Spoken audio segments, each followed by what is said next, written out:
സിദ്ധാർത്ഥന്റെ രക്ഷിതാക്കൾ നമ്മോടൊപ്പം ചേരുകയാണ്. ആദ്യം സിദ്ധാർത്ഥന്റെ ഈ കൊലപാതകം കഴിഞ്ഞോടുകൂടി ശരിക്കും പറഞ്ഞാൽ നമ്മുടെ പ്രവർത്തനം എന്ന് പറഞ്ഞാൽ ഇനി ഒരു കൊലപാതകം അല്ലെങ്കിൽ റാഗിംഗ് ഉണ്ടാവരുത്.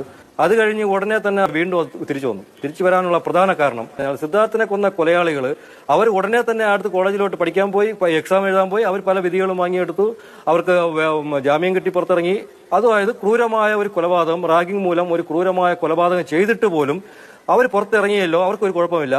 അങ്ങനെ ഒരു ധൈര്യം കിട്ടുമ്പോൾ ഉറപ്പായിട്ടും ബാക്കിയുള്ള റാഗ് ചെയ്യാൻ വേണ്ടി വെമ്പൽ കൊണ്ട് നിൽക്കുന്ന കുറച്ച് ആൾക്കാരുണ്ട്. നമ്മൾ ഇത് കാണിക്കണം, ഒരു പവർ കാണിക്കണം, പ്രത്യേകിച്ച് ആ ഒരു രാഷ്ട്രീയ പാർട്ടിയുടെ പിന്തുണ ഉള്ളപ്പോൾ. അതുപോലെ അതേ അവസ്ഥ, അതേ കൊലപാതകം മാത്രം നടന്നിട്ടില്ല, മരണം മാത്രം നടന്നിട്ടില്ല എന്നൊരു വ്യത്യാസം മാത്രമേ ഉള്ളൂ.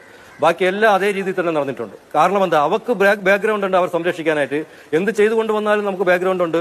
പ്രത്യേകിച്ച് ഈ ഇടതുപക്ഷത്ത് എന്ന് പറഞ്ഞാൽ ഇവരുടെ SFI എന്ന് പറഞ്ഞാൽ തീവ്രവാദി മാവോയിസ്റ്റ് സംഘടന, അവർ തന്നെയാണ് എന്റെ മകനെ കൊലവിളി വിളിച്ചത്. അതേ സംഘടനയുള്ള നഴ്സിംഗ് കോളേജിലെ അസോസിയേഷന്റെ ഒരു സംഘടനയാണ് ഈ രാഹുൽ രാജ് എന്ന് പറയുന്നത്.